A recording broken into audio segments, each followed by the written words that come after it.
Hello guys, आप सभी का स्वागत है हमारे यूट्यूब चैनल विजन सीएमए में। Myself Pratik Khandelwal, faculty at Vision CMA. तो मैं आज आपको फाइनेंशियल अकाउंटिंग सब्जेक्ट पढ़ाने वाला हूं, जो कि पुराने सिलेबस में पेपर नंबर 5 था और नए सिलेबस में वो पेपर नंबर 6 है।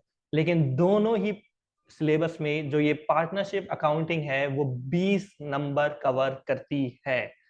तो मैं आपको ये आश्वासन दिलाता हूं कि अगर आप मेरे साथ शुरू से बने रहे और एंड तक मेरे साथ रहे तो आपको ये बिल्कुल भी रिग्रेट नहीं होगा कि मेरा आधा घंटा या 40 मिनट वेस्ट हो गए। अगर आपने आज तक कभी पार्टनरशिप अकाउंटिंग नहीं पढ़ी है तो भी मैं बिल्कुल बेसिक से पढ़ाने वाला हूं, जिससे आपको कोई दिक्कत नहीं आएगी। और अगर आपने पढ़ी है और आपको समझ नहीं आई है तो आप अपने कंसेप्ट और भी अच्छे से बिल्ड कर सकते हो। ठीक है। अभी हम सीएमए इंटर में पार्टनरशिप अकाउंटिंग चालू कर रहे हैं, लेकिन इससे पहले भी हम पार्टनरशिप अकाउंटिंग पढ़ चुके हैं। कब पढ़े थे अपन पढ़े थे 12th क्लास में। लेकिन अगर अपन उससे एक क्लास और बैक जाएं तो अपन ने क्या पढ़ा था 11th क्लास में? अपन ने पढ़ी थी सोल प्रोप्राइटरशिप अकाउंटिंग। किसी को पता नहीं होगी, मैं बता देता हूँ। ठीक है। अपन ने सबसे पहले क्या किया था? अपन ने वाउचर से जर्नल एंट्री करी थी। जर्नल एंट्री से अपन लेजर बनाए थे। लेजर से अपन ने ट्रायल बैलेंस बनाया था। ट्रायल बैलेंस में अगर कुछ गलती है तो उसमें रेक्टिफिकेशन किया था। उसके बाद अपन फाइनेंशियल स्टेटमेंट बनाए थे, उसमें ट्रेडिंग, P&L और बैलेंस शीट लगा दी थी। जब अपन ने सोल प्रोप्राइटरशिप की पार्ट अकाउंटिंग सीख ली है तो क्यों हमें पार्टनरशिप अकाउंटिंग की जरूरत पड़ी? सबसे बेसिक क्वेश्चन, और हमारा चैप्टर की स्टार्टिंग भी हम इसी से करने जा रहे हैं। क्या need of partnership firm?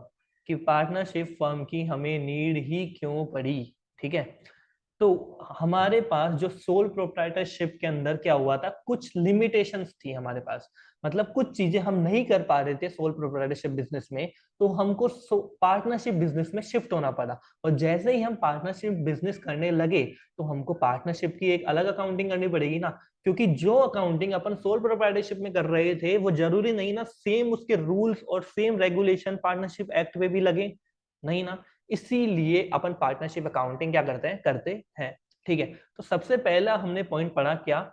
What are the limitations of sole proprietorship. तो उसके अंदर पहला पॉइंट है क्या? One man invest capital. जितना भी अपन ने क्या करते हैं, कैपिटल होती है। देखो सोल प्रोप्राइटरशिप में क्या होता है, बेसिकली फंडा क्या होता है, अपन बेसिक पढ़ने वाले हैं किसी भी चीज का। मैं आपका थ्योरी बेस इतना मजबूत बना दूंगा ना कि आपके प्रैक्टिकल के सुन ऐसे चुटकियों में सॉल्व होंगे। कैसे? चुटकियों में सॉल्व होंगे। ठीक है। सबसे पहले मैंने क्या बोला? One man capital. आप अगर एक जना बिजनेस चला रहा है तो उसके बाद लिमिटेड कैपिटल है। ठीक है। तो वो जितनी कम कैपिटल होगी उतना ज्यादा हमारे बिजनेस के लिए खराब बात है ना। क्योंकि एक तो अपने 2 से 4 जने हम बिजनेस में कैपिटल लाएं और फिर उस बिजनेस को चलाएं, और एक एक जना कैपिटल लाएगा तो वो कितनी कैपिटल ला पाएगा? लिमिटेड कैपिटल ला पाएगा। ठीक है। दूसरा है लैक ऑफ स्किल। मान लीजिए आज मैं फाइनेंशियल अकाउंटिंग में अच्छा हूँ, आज मेरी अकाउंटिंग अच्छी है, लेकिन मेरा टेक्निकल बैकग्राउंड नहीं है। अब मैं टेक्निकल चीजें कैसे संभालूंगा? डिजिटल का जमाना है, डिजिटल मार्केटिंग करनी होती है और बहुत सारी टेक्निकल स्किल्स भी मुझे चाहिए होती है, जो कि एक सोल प्रोप्राइटरशिप में नहीं मिलती है वो सारी स्किल्स। तो अगर हम ग्रुप ऑफ पीपल को इकट्ठा करें और कुछ हम ऐसा बिजनेस स्टार्ट करें जिसमें किसी के पास टेक्निकल स्किल्स हो, किसी के पास अकाउंटिंग स्किल्स हो, किसी के पास सेल्स की स्किल्स हो, तो वो बिजनेस ज्यादा ग्रो करेगा ना, उसके चांसेस ज्यादा है ग्रो करने के। ठीक है। तीसरा मैंने क्या बताया? Risk taking capacity. Risk taking क्या कैपेसिटी? आज मैं कितनी कैपिटल लगा सकता हूँ? जितनी मेरे पास है उतनी लगा सकता हूँ। मैं उतना ही रिस्क ले सकता हूँ जितना मेरे पास क्या है, जितना मैं ले सकता हूँ उतना ही मैं ले सकता हूँ, उससे ज्यादा मैं ले ही नहीं सकता। लेकिन अगर हम 2 से 4 लोग आ जाएं तो आज अगर मैं एक मान लो कि हमारे पास क्या है, एक प्रोजेक्ट है। उस प्रोजेक्ट में क्या हो सकता है, 1 लाख का हमको प्रॉफिट भी हो सकता है और 1 लाख का हमको लॉस भी हो सकता है। ठीक है। तो अगर मैं सोल प्रोप्राइटरशिप बिजनेस में हूं तो वो पूरा का पूरा लॉस मुझे ही बियर करना पड़ेगा। ये बात अलग है कि मुझे भी प्रॉफिट होगा, लेकिन अपन ये भी तो सोच सकते हैं ना कि अगर लॉस हुआ तो पूरा 1 लाख का लॉस मेरा होगा, तो रिस्क ज्यादा हो गई। वहीं अगर 4 जने हम बिजनेस को करें और अगर हमें लॉस भी हुआ तो वो लॉस हमें बट जाएगा। 25,000, 25,000, 25,000, 25,000। तो रिस्क कम हो गया ना मेरा। इसीलिए ये जो लिमिटेशन है वो हमको किस में देखने को मिलती है? वो हमको देखने को मिलती है सोल प्रोप्राइटरशिप बिजनेस में। एक क्या है? Control the whole affair. मतलब आज मानो मैं एक दुकान खोल के बैठ गया। सोल प्रोप्राइटरशिप का क्या मतलब है? एक सिंगल मैन की दुकान है, मैं दुकान खोल के बैठ गया। अब मुझे कोई सामान लेने जाना है, सूरत जाना है। ठीक है। अगर मुझे जाना है तो मुझे दुकान का शटर बंद करना पड़ेगा और फिर मैं जाऊंगा। ठीक है। तो मतलब जितने दिन मैं सूरत में रहा उतने दिन मेरा बिजनेस नहीं चलेगा। क्योंकि मैं अकेला मालिक हूँ, कंट्रोल करने वाला कौन हूँ, मैं अकेला हूँ, तो मेरा बिजनेस नहीं चलेगा। वहीं अगर 2 से 4 पार्टनर हुए तो मेरे बिजनेस को मैं वहां चला जाऊंगा, वो लोग बिजनेस संभाल लेंगे। तो इन कुछ लिमिटेशंस के चलते पार्टनरशिप बिजनेस एग्जिस्टेंस में आया।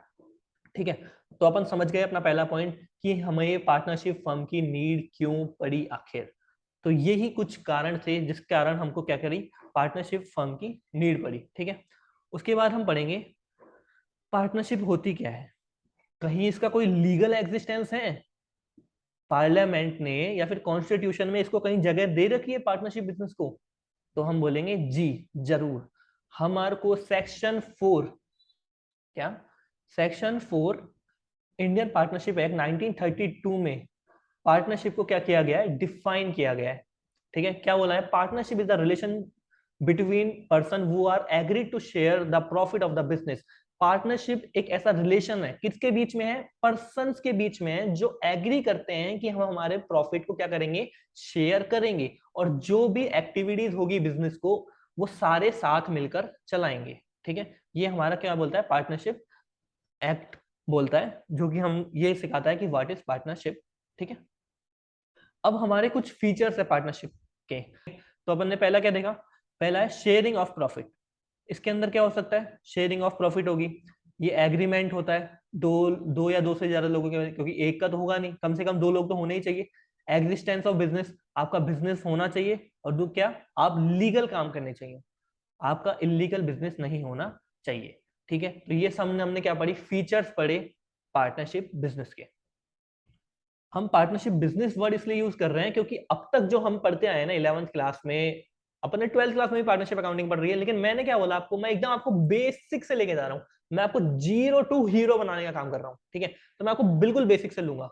ठीक है, तो अपन ने अभी सोल प्रोप्राइटरशिप बिजनेस पढ़ा है, अब अपन पढ़ने जा रहे हैं पार्टनरशिप बिजनेस। अब जब हम पार्टनरशिप बिजनेस पढ़ रहे हैं तो हमारी ये ड्यूटी है ना भाई, हमको क्या करना है, गवर्नमेंट को टैक्स देना है।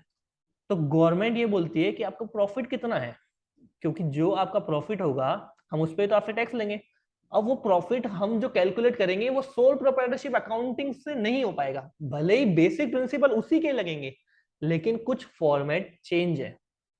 क्योंकि पहले पर्सन हुआ करता था एक, अब पर्सन हो सकते हैं 2 या 2 से ज्यादा। ठीक है, तो अब मैं आपको बताना चाह रहा हूं फोर्थ पॉइंट जो हमारा है, क्या, राइट ऑफ पार्टनर। ठीक है, कि पार्टनर के क्या क्या राइट हैं। तो जो पहला पार्टनर का राइट है वो क्या है, कि वो बुक्स ऑफ अकाउंट्स क्या कर सकता है, इंस्पेक्ट कर सकता है। लेकिन वो कब करेगा, बिजनेस आवर्स में और वर्किंग डेज में। ये नहीं कि 12 बजे आए, लाओ लाओ लाओ मुझे पार्टनरशिप अकाउंट्स दिखाओ, नहीं, आप बिजनेस आवर्स और वर्किंग डे पे ही अपनी बुक्स ऑफ अकाउंट्स इंस्पेक्ट कर सकते हो, जांच कर सकते हो उसकी। ठीक है, ये आपको फुल राइट है। ठीक है, दूसरा क्या है, कि अगर मान लो मैं एज अ पार्टनर, एक फर्म है एबीसी फर्म, ठीक है, एबीसी पार्टनरशिप फर्म है, मैं ए है, ए ने क्या किया है, उस फर्म को लोन दिया है। ठीक है, उस फर्म को क्या है, लोन दिया है, तो अब ये उसका राइट है कि वो 6% इंटरेस्ट रेट उस फर्म से चार्ज कर सकता है। ठीक है, ये उसका राइट है। दूसरा पॉइंट क्या बोल रहा है, यही बोल रहा है, आप पढ़ लेना। ठीक है, अब बात करते हैं पार्टनरशिप डीड की, कि पार्टनरशिप डीड आखिर होता क्या है। Terms and condition of an agreement में be either oral and written. जो पार्टनरशिप डीड कुछ भी नहीं है, एक रिटन एग्रीमेंट है, एक रिटन एग्रीमेंट है जिसके अंदर कुछ पार्टनर्स एग्री करते हैं कुछ चीजों पे, कि ये चीज अगर हमें मिलेगी या फिर ये चीज हमें देनी है तो वो किस परसेंट पे देनी है, कब मिलेगी, कैसे मिलेगी, ये सब सारी चीज एक पार्टनरशिप डीड में स्टड कराते हैं, तब हमारी ये पार्टनरशिप डीड भी जाती है। ठीक है, तो कुछ टर्म्स एंड कंडीशन इसमें क्या होती है, लिखी हुई होती है, क्या होती है, कुछ टर्म्स एंड कंडीशन लिखी हुई होती है, कुछ टर्म्स एंड कंडीशन लिखी हुई होती है of an agreement either oral और रिटन। तो ये आप बोल के भी बता सकते हो और रिटर्न भी हो सकती है। ठीक है, लेकिन कुछ डिस्प्यूट ना हो पार्टनर्स के बीच आगे, तो इसीलिए हमेशा ये एडवाइजेबल रहता है कि आपको एक रिटन एग्रीमेंट बनाना चाहिए जो कि रजिस्टर्ड हो under the act, partnership act 1932। और जो ये रिटन डॉक्यूमेंट होता है उसी को ही हम क्या बोलते हैं, which contains terms and condition, उसी को हम बोलते हैं क्या, पार्टनरशिप डीड। ठीक है, यहां तक बात समझ में आई। देखो तो सबसे पहले हमने क्या पढ़ा, सबसे पहले हमने पढ़ी limitation, what are the limitation of sole proprietorship, जिस वजह से पार्टनरशिप बिजनेस आया। अगर आप पार्टनरशिप बिजनेस आ चुका है तो उसकी अपन को क्या करनी पड़ेगी, पार्टनरशिप अकाउंटिंग करनी पड़ेगी। ठीक है, उसके बाद हमने पढ़ा क्या कि पार्टनरशिप होता क्या है, पार्टनरशिप फीचर्स पढ़े पार्टनरशिप के हमने, उसके बाद बताया कि राइट क्या हो सकते हैं पार्टनर्स के, और पार्टनर्स की डीड क्या होती है, पार्टनरशिप डीड क्या होती है, ये भी हमने बता दिया है। लेकिन अगर अपन मान लेते हैं कि हमने क्या है, पार्टनरशिप डीड नहीं बनाई है, क्या पार्टनरशिप डीड नहीं बनाई है, तो भी कुछ रूल्स हैं वो इक्वली एप्लीकेबल होंगे, भले ही आपने क्या नहीं बनाई हो, पार्टनरशिप डीड नहीं बनाई हो। वो क्या क्या रूल्स हैं, मतलब अगर आपको क्वेश्चन में ये बोल दे कि हमने पार्टनरशिप डीड नहीं बनाई है, या फिर पार्टनरशिप डीड साइलेंट है, मतलब कुछ भी नहीं बोलती है, तो आपको ये कुछ पॉइंट्स को अजम्पशन पे लेना पड़ेगा।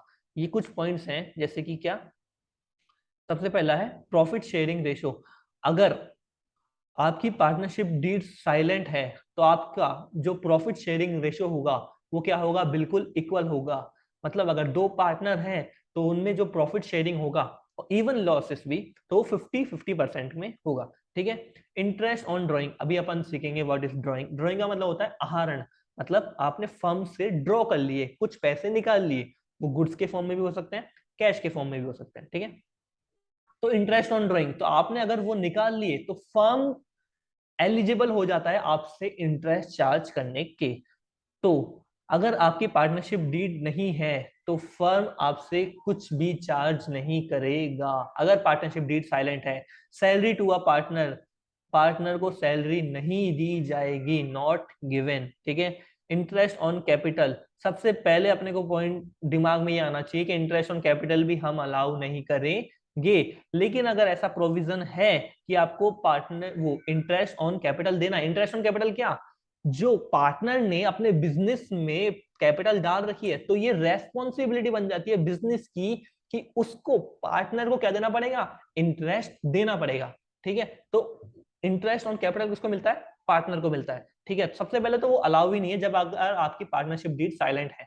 दूसरी बात, अगर ऐसा कोई प्रोविजन है कि आपको इंटरेस्ट ऑन कैपिटल देना है तो वो उसी केस में देना है जब आपके पास क्या हो, प्रॉफिट हो। ठीक है, उसके बाद अपन ने इंटरेस्ट ऑन लोन की पहले ही बात कर रखी थी कि राइट क्या है पार्टनर्स का, अगर आपकी पार्टनरशिप डीड साइलेंट है तो आपको 6% पर एनम की इंटरेस्ट रेट से इंटरेस्ट लेने का अधिकार है, और ये बाय डिफॉल्ट है, भले ही आपने पार्टनरशिप डीड बनाई हो चाहे ना बनाई हो। ठीक है, अब admission to a new partner, अगर हम ए बी सी तीन लोग फर्म चला रहे हैं, ठीक है, हम तीन लोग क्या कर रहे हैं, फर्म चला रहे हैं, और एक बी बोलता है कि हमें भी इस पार्टनरशिप फर्म में ले लो, जस्ट बिकॉज वो सी का रिश्तेदार है, तो सी अपनी इच्छा से उस डी को नहीं ले सकता है जब तक कि बाकी जो ए और बी पार्टनर है उनकी सहमति ना हो। यहां तक बात समझ में आ गई, हम आगे बढ़ते हैं। ठीक है, अब हमने ये सारी जो भी बातें की है ना वो किसकी करी है, पार्टनरशिप बिजनेस की, कि भाई पार्टनरशिप बिजनेस में क्या होगा, पार्टनरशिप बिजनेस के अंदर डीड क्या होती है, पार्टनरशिप डीड क्यों बनानी चाहिए, क्यों बनानी चाहिए, क्योंकि फ्यूचर में पार्टनर्स के बीच में क्या हो सकते हैं, डिस्प्यूट्स हो सकते हैं, तो उन डिस्प्यूट्स को रोकने के लिए हमको आज ही एक रिटन डॉक्यूमेंट बना लेना चाहिए, जो कि बाकी पार्टनर्स क्या करेंगे, एग्री करेंगे कुछ टर्म्स एंड कंडीशंस पे, जिससे आगे डिस्प्यूट होने के चांस मिनिमम हो जाएंगे। मैं नहीं बोलूंगा कि खत्म ही हो जाएंगे, डिस्प्यूट तो होंगे ना। ठीक है, उसके बाद हमने पढ़ा कि कुछ रूल्स होंगे जो इक्वली एप्लीकेबल होंगे, भले ही आपने पार्टनरशिप डीड बनाई हो चाहे नहीं बनाई हो। ठीक है, अगर आपने पार्टनरशिप डीड बनाई है, मेरी बात ध्यान से सुनना, यहाँ पे जो कंफ्यूजन होता है, अगर आपने पार्टनरशिप डीड बनाई है और उसमें आपने बोल रखा है कि इंटरेस्ट ऑन लोन हम पार्टनर को देंगे 8% से, तो पार्टनरशिप डीड लागू होगी। जो मैंने अभी आपको रूल्स बताए ना आगे, वो तभी लागू होंगे जब आपने पार्टनरशिप डीड नहीं बनाई हो। ठीक है, समझ में आ गई, और जो पार्टनरशिप डीड में लिख दिया गया हो उसी को हम मानेंगे, हम उसी के अकॉर्डिंग चलेंगे। लेकिन क्वेश्चन में अगर लिख रखा है कि पार्टनरशिप डीड साइलेंट है तो आप पे वो रूल्स लगेंगे, आप अजम्पशन में भी उनको डाल के आ सकते हो। ठीक है, आगे चलते हैं। हमने पार्टनरशिप बिजनेस देख लिया, अब हमको रिकॉर्डिंग कैसे करनी है। According to double entry system ही हमको रिकॉर्डिंग करनी है। डबल एंट्री सिस्टम क्या होता है कि एक अमाउंट अगर हमारा डेबिट हो रहा है तो दूसरा हमारा अमाउंट क्या होगा, क्रेडिट होगा। एक हमारे दो अकाउंट क्या होंगे, इफेक्ट में आएंगे। जस्ट लाइक कि if we introduce cash in the business, then there is two account which affect, first is cash account and second is capital account। ठीक है, तो अब क्या होता है, कैश आपकी एसेट है, अगर वो बढ़ रही है तो हम उसे क्या बढ़ेंगे, डेबिट। एंड कैपिटल जो भी आपकी बढ़ रही है, और तो कैपिटल अगर आपकी डेबिट होती है तो वो भी क्या होगी, क्रेडिट। तो ऐसे दो अकाउंट क्या होंगे आपके, हमेशा इफेक्ट में आएंगे। दो अकाउंट जब इफेक्ट में आएंगे उसी को हम बोलते हैं double entry system. Single entry system भी होती है जब आपके दो अकाउंट इफेक्ट में नहीं आते, तो वो अभी हमारा चैप्टर नहीं है तो हम उसकी अभी बात नहीं करेंगे। ठीक है, उसके बाद हम क्या करेंगे, जो पार्टनरशिप अकाउंटिंग में रिकॉर्डिंग होती है वो किसके, जस्ट लाइक जैसे हम लोग ट्रेडिंग P&L बनाते थे ना सोल प्रोप्राइटरशिप में, सेम इसमें भी होती है। अब क्या बनाना है, वही ट्रेडिंग अकाउंट बनाना है, वही P&L बनाना है, फिर वही बैलेंस शीट बनानी है, लेकिन बस थोड़ा सा डिफरेंस है। But the difference is that जो प्रॉफिट निकल के आएगा ना P&L से, अपन क्या करते हैं, ट्रेडिंग अकाउंट बनाते हैं, ट्रेडिंग अकाउंट से ग्रॉस प्रॉफिट निकलता है, ग्रॉस प्रॉफिट किस में जाता है, P&L अकाउंट में जाता है, P&L अकाउंट से क्या निकलता है, नेट प्रॉफिट जाता है, और वो नेट प्रॉफिट कहां जाता है, बैलेंस शीट के अंदर, कैपिटल के अंदर प्लस हो जाता है। ठीक है, लेकिन अब क्या करना है, जैसे ही आपने P&L बना लिया ना, अब क्या करना है, जो नेट प्रॉफिट आपके पास आया ना, पहले वो जो नेट प्रॉफिट होता था ना वो सिंगल पार्टनर का होता था, इसलिए अपन डायरेक्ट पार्टनरशिप वो सॉरी बैलेंस शीट बना लेते थे। ठीक है, अब जो प्रॉफिट आया है ना वो बिजनेस का प्रॉफिट आया है, तो अपन क्या करना पड़ेगा, उसको एक डिस्ट्रीब्यूट करना पड़ेगा अमोंग दी पार्टनर्स। पार्टनर्स में उसको क्या करना पड़ेगा, डिस्ट्रीब्यूट करना पड़ेगा। उसके लिए अपन क्या बनाएंगे, P&L एप्रोप्रिएशन अकाउंट हम बनाएंगे। ठीक है, क्या बनाएंगे हम, P&L एप्रोप्रिएशन अकाउंट बनाएंगे। ठीक है, अब वो कैसे बनता है देख लेते हैं। सबसे पहले अगर आपको क्या हुआ है, प्रॉफिट हुआ है, नेट प्रॉफिट हो गया आपको, तो आप उस प्रॉफिट को कहां डाल दोगे, यहाँ पे डाल दोगे। अब उसकी डालने की एंट्री कैसे होगी, P&L अकाउंट क्या हो रहा है, डेबिट हो रहा है, P&L अकाउंट डेबिट हो रहा है तो क्रेडिट क्या हो रहा होगा, दूसरा अकाउंट कौन सा इफेक्ट में आएगा, फटाफट बताओ, P&L एप्रोप्रिएशन अकाउंट। अब एंट्री क्या बनी, net profit account debit to P&L appropriation account. ठीक है, तो P&L एप्रोप्रिएशन अकाउंट क्या हो रहा है, क्रेडिट हो रहा है, तो उसके क्रेडिट साइड में लिखेंगे, क्या लिखेंगे, bye P&L account, bye P&L account. ठीक है, तो ये हमने लिख दिया यहाँ पे, क्रेडिट साइड में P&L एप्रोप्रिएशन अकाउंट बना रहे हैं हम लोग। देखो ये अपन क्या बना रहे हैं, P&L एप्रोप्रिएशन बना रहे हैं, इसकी क्रेडिट साइड में, इसकी क्रेडिट साइड में अपन क्या लिखेंगे, by profit and loss account. ठीक है, ये हम ट्रांसफर करके ले आए। ठीक है, उसके बाद अब मेरी बात सुनना, पार्टनर्स दो तरीके के हो सकते हैं, वर्किंग पार्टनर हो सकता है और एक स्लीपिंग पार्टनर हो सकता है। जस्ट स्लीपिंग पार्टनर कैसे, उसने बस कैपिटल लगा के छोड़ दिया, वो एक्टिवली इन्वॉल्व नहीं है बिजनेस में। ठीक है, लेकिन जो बंदा एक्टिवली इन्वॉल्व है बिजनेस में, ठीक है, उसको हम क्या बोलेंगे, वर्किंग पार्टनर। तो मतलब वो day to day working activities में क्या है, इन्वॉल्व है, तो उसको अपन एक अलग रेम्यूनरेशन मिलना चाहिए ना, मतलब इंटरेस्ट ऑन कैपिटल तो उसको मिल ही रहा है और प्रॉफिट में हिस्सा तो उसको मिल ही रहा है, लेकिन जो जिस जस्ट बिकॉज कि वो बिजनेस में पार्टिसिपेट कर रहा है, वो एक एक्टिव मेंबर है, वो एक वर्किंग मेंबर है, तो उसको एक अलग रेम्यूनरेशन एज अ सैलरी तो मिलना चाहिए ना। ठीक है, तो अपन क्या करेंगे, जो नेट प्रॉफिट आया उसको सबसे पहले, अगर अपन को दे रखा है कि हमको बी जो कि वर्किंग कैपिटल है उसको सैलरी देनी है, तो ठीक है, तो हम क्या लिखेंगे यहाँ डेबिट में। अभी हम सारी एंट्री सीखेंगे, जस्ट अपन अभी एक P&L एप्रोप्रिएशन का फॉर्मेट देख रहे हैं कि कैसे बनता है। हम रटेंगे बिल्कुल नहीं, बिल्कुल भी रटाफिकेशन नहीं होगी यहाँ पे। सारी गेम जो खेलेंगे अपन वो एंट्रियों से खेलेंगे। जैसे ही आपको एंट्री समझ में आ गई ना, मैं इतना अच्छे से भी आपको एंट्री समझाने वाला हूँ ना कि आप बस बोलोगे बस मजा आ गया। कमेंट में लिख देना जरूर कि मजा आ गया। और जो ये मैं नोट्स की पढ़ा रहा हूँ ना आपको, वो सारे कहाँ पे मिल जाएंगे, डिस्क्रिप्शन बॉक्स में हमारा टेलीग्राम चैनल है, उस टेलीग्राम चैनल को ज्वाइन करो और हमारे नोट्स आपको वहीं पे फ्रीली अवेलेबल हो जाएंगे, डोंट वरी। ठीक है, चलिए तो आगे बढ़ते हैं। सबसे पहले सैलरी, अपन किसकी बात कर रहे हैं, अभी हम जो अकाउंटिंग कर रहे हैं वो फर्म के अकॉर्डिंग कर रहे हैं, तो हमको जो भी ट्रांजेक्शन करने हैं ना वो फर्म को बेसिक लेके करना होगा। तो सैलरी अगर फर्म पार्टनर को दे रहा है तो वो फर्म के लिए क्या है, खर्चा है, खर्चा बढ़ेगा, एक्सपेंस डेबिट, अगर एक्सपेंस बढ़ेगा तो वो क्या होगा, डेबिट होगा। यहां तक बात समझ में आई। तो आपका जो P&L एप्रोप्रिएशन अकाउंट है डेबिट होगा, किससे होगा, टू सैलरी। अकाउंट से। यहां तक बात समझ में आई? जस्ट बिकॉज हम उसको कैश में नहीं देंगे, मैं आपको बताऊंगा अभी कि कैपिटल जो भी यहाँ पे होता है ना, एक्चुअली में वो कैश में नहीं होता।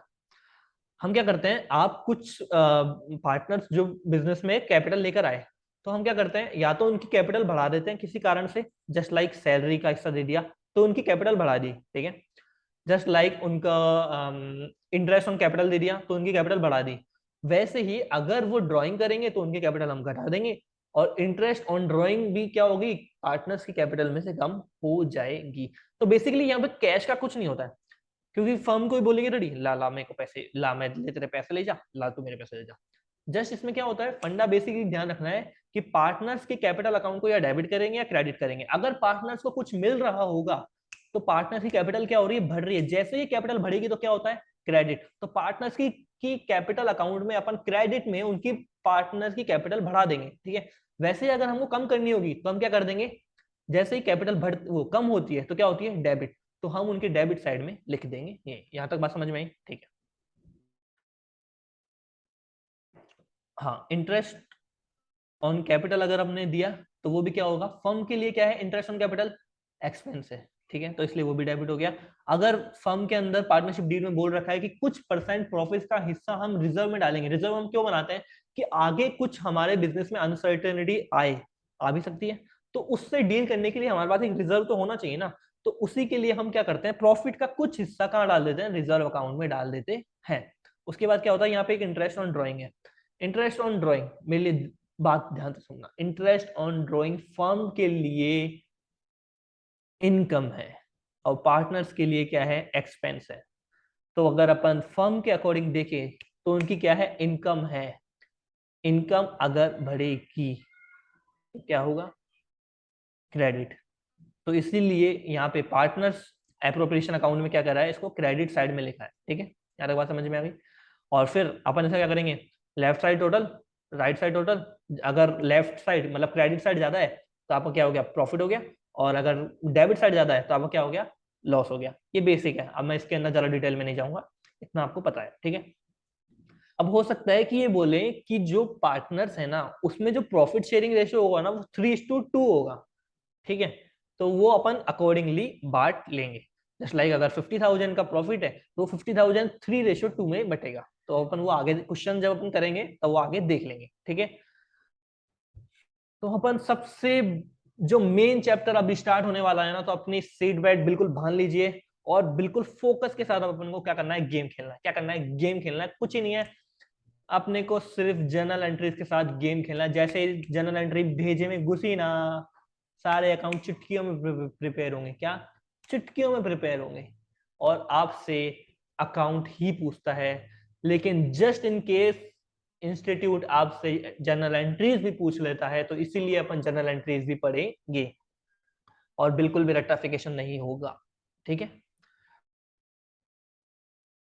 तो आगे बढ़ते हैं। सबसे पहले हमने जो अभी तक नया सीखा वो क्या सीखा, अब तक जो अपन सीखते आए ना वो तो अपना अपना trading P and L balance sheet बन जाएगा, ठीक है। लेकिन एक इंटरेस्ट ऑन कैपिटल भाई साहब ये नहीं आया था हमारे पी एंड एल अकाउंट में। तो अब इसको देख लेते हैं। इंटरेस्ट ऑन कैपिटल अब हम लिख रहे हैं, बेसिकली हमारा जो P and L appropriation account है ना उसी के अंदर जो आइटम आ रहे हैं ना, अभी अपन देख कर आए हैं। इंटरेस्ट ऑन कैपिटल आ रहा है, इंटरेस्ट ऑन ड्रॉइंग आ रहा है, प्रॉफिट बढ़ रहा है, सैलरी हो रही है। इन सब की अपन क्या करेंगे, एक बार जनरल देख लेंगे। तो जैसे ही हमको जनरल एंट्री आ गई ना तो डायरेक्ट अकाउंट में क्या हो जाएगी, पोस्टिंग हो जाएगी, ठीक है। तो अपन समझते हैं, आइए। सबसे पहले क्या हो रहा है, on allowing interest on capital. सबसे पहले क्या करेंगे हम लोग, पार्टनर्स को अलाउ करेंगे इंटरेस्ट ऑन कैपिटल में। जस्ट लाइक कि अगर ए आज बिजनेस के अंदर 1 लाख रुपए लेके आता है ऑन 1 अप्रैल 2020 को, अगर वो 1 लाख रुपए लेके आता है तो 31 मार्च 2021 में he is eligible to get interest on capital. He is eligible ना, just because he invested some capital in the business and business and the partner are the separate entity. Concept पढ़ा हुआ है ना। तो अगर अब firm उनको allow कर रही है तो अगर अपन देखें किसके परस्पेक्टिव से, अपन को क्या करना है, इसके अंदर कुछ भी नहीं करना है, कैश नहीं दे रहा है फर्म पार्टनर्स को। तो जो भी फर्म पार्टनर्स को देगा, मेरी बात ना एकदम फोकस रखना है, मेरी बात सुनो। जो भी फर्म पार्टनर्स को देगा तो वो क्या करेगा, उनकी कैपिटल अकाउंट क्या करेगा, बढ़ा देगा, और जैसे ही उनका कैपिटल अकाउंट बढ़ेगा तो वो क्या होगा, क्रेडिट। तो इसमें क्या किया गया है, ये देखो मेरी बात सुनो, पार्टनर्स कैपिटल अकाउंट क्या कर दिया, क्रेडिट कर दिया है। जैसे ही आपको एक एंट्री समझ में आ जाए ना, दूसरी ऑटोमेटिकली बन जाएगी। किसकी बात कर रहा है, पार्टनर्स कैपिटल अकाउंट को आपने क्या कर दिया, क्रेडिट कर दिया। यहां तक बात समझ में आई। तो दूसरा अकाउंट क्या इफेक्ट में आएगा, कि किससे हुआ है, इंटरेस्ट ऑन कैपिटल का अमाउंट आपको मिला है। यहां तक बात समझ में आई, ठीक है। जस्ट बिकॉज आपने कैश में नहीं दिया है, तो आपने क्या कर दिया, पार्टनर्स कैपिटल अकाउंट को क्रेडिट कर दिया है, और किसके थ्रू मिला है, interest on capital account debit.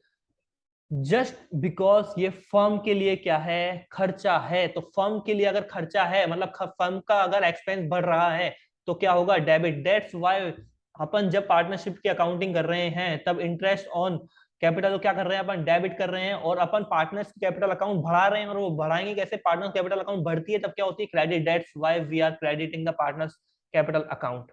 यहां तक बात समझ में आई। उसके बाद on closure of interest on capital account. अब मेरी बात सुनो, interest on capital account open रह गया, तो अब ये क्लोज कैसे होगा, अपने को क्या करना पड़ेगा, अब इस इंटरेस्ट ऑन कैपिटल को, जो कि क्या है, फर्म के लिए क्या है, खर्चा है। फर्म के लिए क्या है, खर्चा है। तो P&L एप्रोप्रिएशन अकाउंट क्या होगा, डेबिट होगा। ठीक है, किससे हो जाएगा, टू इंटरेस्ट ऑन कैपिटल से। यहां इंटरेस्ट ऑन कैपिटल क्या हो रही थी, डेबिट हो रही थी, और वो सेम अकाउंट से यहाँ पे क्या हो जाएगी, क्रेडिट हो जाएगी। यहां तक बात समझ में आई, ठीक है। उसके बाद आगे बढ़ते हैं, इंटरेस्ट ऑन ड्रॉइंग।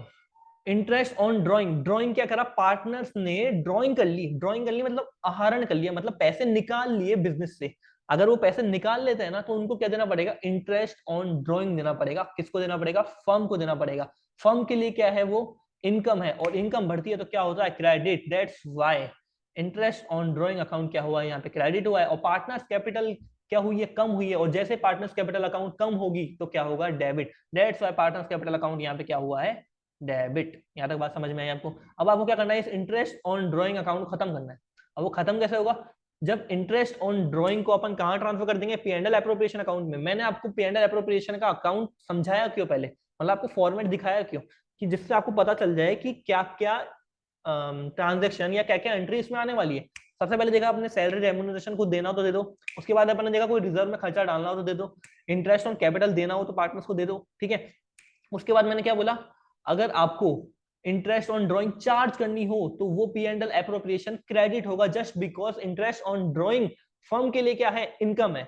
बात समझ में आ रही है ना, ठीक है। और फिर आप क्या कर दो, P&L बांट दो। तो ये कुछ गिने चुने ही है जो P&L एप्रोप्रिएशन में आ रहे हैं। अपन ने क्या कर रहा है, अपन ट्रेडिंग अकाउंट तो बनाएंगे, ठीक है, प्रॉफिट एंड लॉस अकाउंट भी बनाएंगे। पार्टनरशिप अकाउंट में हुआ क्या है, बैलेंस शीट भी सेम बनेगी, कोई डिफरेंस नहीं है। जस्ट बिकॉज पहले एक अमाउंट का कॉलम खिंचता था, अब दो खिंच जाएंगे, कि एक ही पार्टनर्स कैपिटल अलग, मतलब सॉरी, बैलेंस शीट में तो ऐसा कुछ नहीं होगा। पार्टनर्स कैपिटल अकाउंट जब बनाएंगे हम लोग, तब पहले ए का बनता था, अब ए और बी का जरूर बन जाएगा। बैलेंस शीट सेम बनेगी, उसमें कोई भी चेंजेस नहीं होंगे, ठीक है। तो अपन यहाँ पे सिर्फ एक P&L एप्रोप्रिएशन अलग है। तो P&L एप्रोप्रिएशन में अपन ने देख लिया क्या क्या अलग हो सकता है। P&L एप्रोप्रिएशन बेसिकली है क्या, प्रॉफिट जो हुआ हमारे को P&L अकाउंट से, उसको एप्रोप्रिएशन, बांटना। प्रॉफिट को क्या होना, बांटना, वही तो अपन बांट रहे हैं, वो किसमें बांटेंगे, P&L एप्रोप्रिएशन अकाउंट में, ठीक है। उसके बाद क्या किया अपन ने, इंटरेस्ट ऑन ड्रॉइंग को, जो कि अभी क्रेडिट हो रही है, तो उसको क्या कर देंगे हम, डेबिट, ठीक है। उनको क्या कर दिया, अपन ने डेबिट कर दिया। और just because it is income, it is income for the firm, so to profit and appropriation, to profit and loss appropriation account क्या हो गया, क्रेडिट हो गया है। यहां तक बात समझ में आई, ठीक है। आगे बढ़ते हैं, सैलरी और कमीशन पेबल टू पार्टनर। अगर हम सैलरी देंगे पार्टनर्स को, पार्टनर्स कैपिटल अकाउंट क्या होगी, बढ़ेगी, बढ़ेगी तो क्या होगा, क्रेडिट। यहाँ पे अपन ने क्या किया, क्रेडिट, ठीक है। यहाँ तक बात समझ में आई, ठीक है। और पार्टनर सैलरी और कमीशन अकाउंट क्या कर दिया अपन ने, डेबिट, क्योंकि अपन को किससे मिली है। जस्ट लाइक कि मानो कि पार्टनर्स, अगर फर्म ने, पार्टनरशिप फर्म ने पार्टनर्स को कैश में सैलरी दे दी होती, क्या एंट्री बनती, मेरे को तुम एंट्री बताओ। दो अकाउंट कौन से इफेक्ट में आते हैं, पहला सैलरी अकाउंट, दूसरा कैश अकाउंट, ठीक है। कैश फर्म से जा रहा है, एसेट आपकी कम हो रही है, तो अगर एसेट आपकी कम होती है तो क्या होता है, क्रेडिट। तो अपन ने जहां यहाँ पे अभी पार्टनर्स कैपिटल अकाउंट को क्रेडिट किया है, तो वहां पे क्या कर देते, कैश अकाउंट कर देते। बात समझ में आई, ठीक है।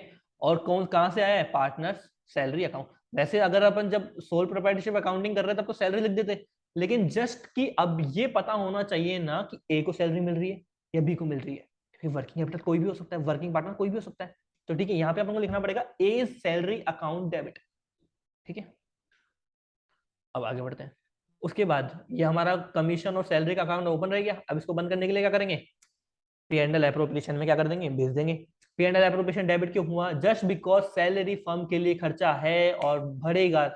अगर हम सैलरी देंगे तो एक्सपेंस बढ़ेगा फर्म का, तो वो क्या करेगा, P and L appropriation account debit to, किस अकाउंट से बढ़ रहा है, सैलरी की वजह से बढ़ रहा है। यहां तक बात समझ में आई। ठीक है, उसके बाद हम हमारी लास्ट एंट्री पे चलते हैं, जिसका नाम है प्रॉफिट को रिजर्व में ट्रांसफर करने की एंट्री। रिजर्व बेसिकली फर्म के लिए खर्चा ही है, ऐसा तो खर्चा नहीं बोलेंगे, वो बाद में भी काम आने वाला है। ठीक है, लेकिन जो रिजर्व बनेगा वो किस में से बनेगा, प्रॉफिट में से ही बनेगा ना। तो बेसिकली प्रॉफिट तो फर्म का कम हो रहा है ना, तो जब प्रॉफिट फर्म का कम होगा, ठीक है, तो वो क्या होगा, मतलब बेसिकली एक्सपेंस हो रहा है। बेसिकली रिजर्व क्या है, एक्सपेंस है, तो एक्सपेंस क्या हो गया, मतलब रिजर्व को अपन मानो पैसा डाल रहे हैं, तो P and L appropriation account debit to reserve account. अब यहाँ पे कुछ दो क्वेश्चंस मैंने लिए हैं जो आपको पूरा P and L appropriation account से लेके पी एंड एल अकाउंट से लेके बैलेंस शीट पूरा आपको समझा देंगे। ठीक है, और एक और मैंने क्वेश्चन यहाँ पे लिया है जो आपको जर्नल एंट्रीज भी बता देगा। ये जो दो क्वेश्चंस हैं हम हमारी नेक्स्ट क्लास में करेंगे। तो आज के लिए बस इतना ही। होपफुली आपको ये लेक्चर बहुत पसंद आएगा। अगर आपको ये लेक्चर अच्छा लगा है और आप इसकी आगे भी वीडियोस चाहते हैं तो प्लीज कमेंट सेक्शन में बताइए कि आपको ये लेक्चर कैसा लगा है, और हमें ये टेलीग्राम ग्रुप में जाके हमारे ग्रुप को ज्वाइन करिए, क्योंकि वहीं पे सारी अपडेट आने वाली है, आगे कौन कौन सी क्लासेस आने वाली है, कौन कौन सी जॉब अपॉर्चुनिटी, ट्रेनिंग अपॉर्चुनिटीज, वो सारी जानकारी हम हमारे टेलीग्राम ग्रुप में अपडेट करते रहते हैं। तो बेस्ट ऑफ लक, आपकी तैयारी बहुत अच्छे से हो, जिसके लिए हम बहुत मेहनत कर रहे हैं। आपके लिए सारी रिवीजन वीडियोस आने वाली है। हमारे चैनल को सब्सक्राइब कर दीजिए, और जैसे ही हमारे चैनल को आप सब्सक्राइब करेंगे और बेल आइकन को प्रेस कर दीजिए, क्योंकि जैसे ही हमारी नई वीडियो आएगी आपको नोटिफिकेशन मिल जाएगी। तो आज के लिए बस इतना ही, मिलते हैं अगली वीडियो में। Thank you so much.